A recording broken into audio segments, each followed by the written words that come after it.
அசாதாரணமான சூழ்நிலையாக இருந்தாலும் அதுதான் 20 ஆண்டுகளாக தமிழ்நாட்டில் நடந்து கொண்டிருக்கிறது. எனவே யாரிடம் நிதியும் திறனும் அதிகாரமும் இருக்கோ அவரிடம் கேட்டால் அவர் செய்து கொடுப்பார் என்று நான் கருதுகிறேன். எங்களிடம் இல்லை. அது யாரிடம் நிதியும் திறனும் அதிகாரமும் இருக்கோ அவரிடம் கேட்டால் அவர் செய்து கொடுப்பார் என்று நான் கருதுகிறேன். எங்களிடம் இல்லை. அது மாண்புமிகு உறுப்பினர் கேட்காங்க. மாண்புமிகு அமைச்சர் இதெல்லாம் நீங்க உள்ளுக்குள்ள பேசி சிஎம் பேசி முடிவு எடுக்க வேண்டியது.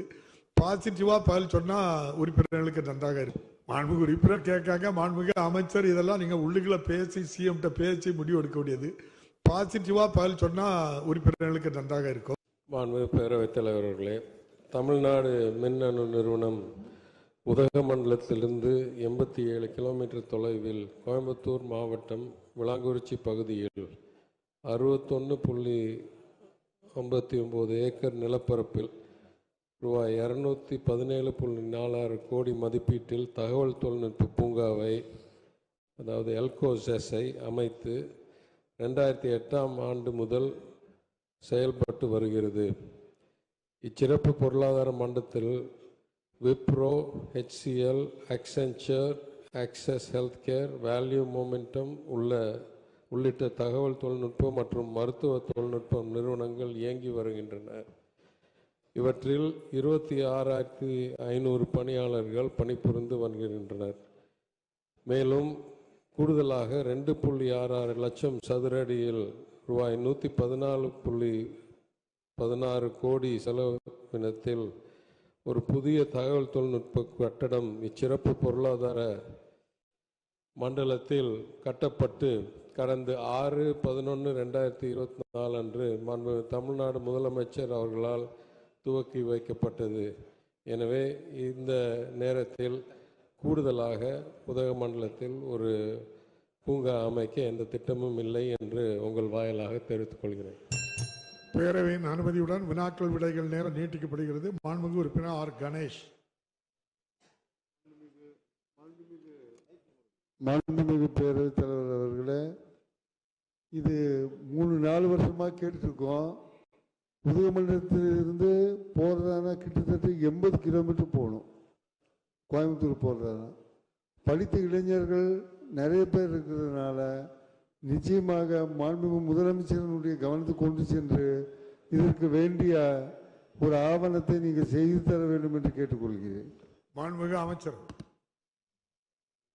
பேரவைத் தலைவர் அவர்களே, இந்த 6/11/2024 அன்று மாண்புமிகு முதலமைச்சர் அந்த புது கட்டடத்தை துவங்கும் போது இந்த அறிவிப்பினை வெளியிட்டிருக்கிறார்.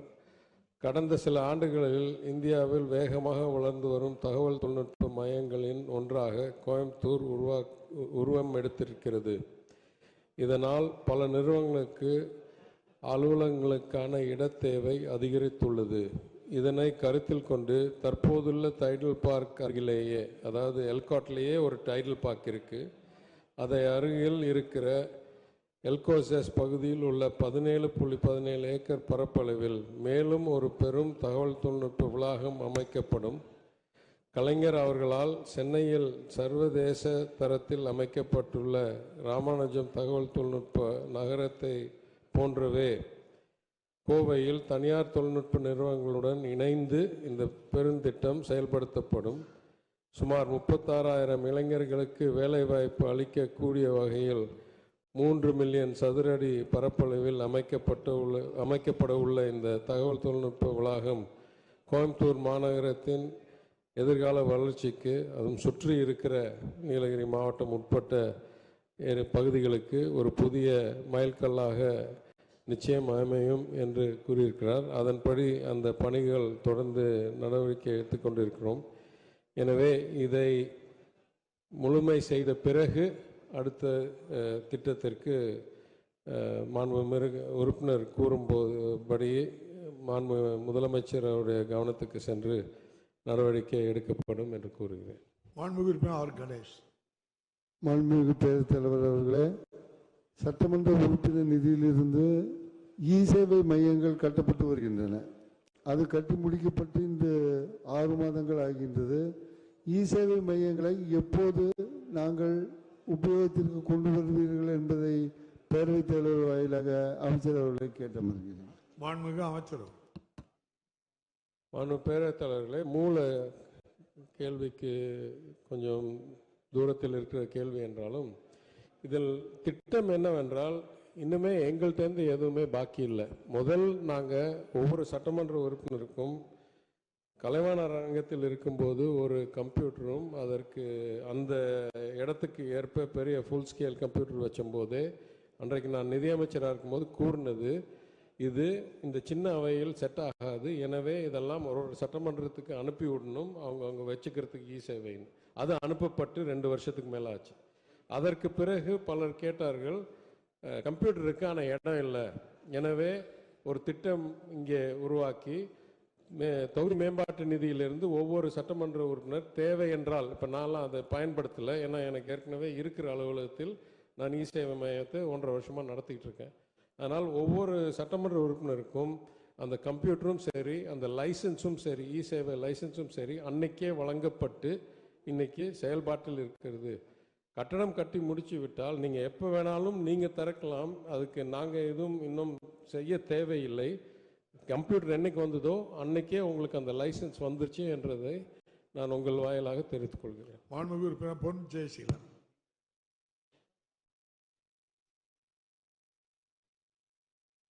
மாண்புமிகு பேரவைத் தலைவர் அவர்களே, எனது கூடலூர் சட்டமன்ற தொகுதியில் வேலை வாய்ப்பினை உருவாக்கி தருவதற்கான எந்த நிறுவனங்களும் இல்லை. அதற்கு அருகிலேயே 2 மணி நேரத்தில் மைசூர் மற்றும் பெங்களூர் 4 மணி நேரத்தில் சென்றடைய முடியும். எனவே அங்கிருக்கக்கூடியவர்களும் வந்து வேலை செய்யக்கூடிய அளவில் எங்கள் ஊர் இளைஞர்கள் பணி வாய்ப்பு பெறக்கூடிய வகையில் எனது கூடலூர் சட்டமன்ற தொகுதியில் ஒரு சிறு தகவல் தொழில்நுட்ப பூங்காவினை அமைத்து தருவதற்கு அரசு முன்வருமா என்பதை தங்கள் வாயிலாக அறிய விரும்புகின்றேன். மாண்புமிகு அமைச்சர். பேரவைத் தலைவரே, இந்த கூட்டத்தொடரிலேயே இந்த அவையில் நான் என்னுடைய துறையில் இருக்கிற சிக்கல்களை கூறியிருக்கிறேன். நிதியும் மிகவும் குறைவாக ஒதுக்கப்படுகிறது. மற்ற மாநிலங்கள் போல் எல்லா தகவல் தொழில்நுட்ப பூங்காக்களும் எங்கள் துறையில் செயல்படுறதில்லை. ஒரு சின்ன பங்கு தான், இந்த எல்கோசஸ் மட்டும்தான் எங்கள் துறையில் செயல்படுது.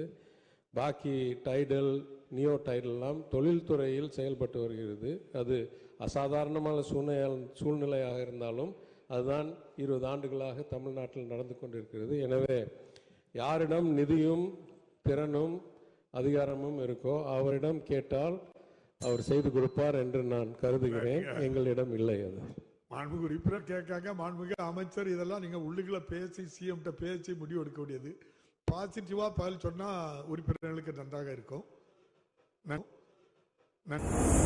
மேலும் இது போன்ற வீடியோக்களை காண தேசியவாத நியூஸ் யூடியூப் சேனலை சப்ஸ்கிரைப் செய்யுங்கள்.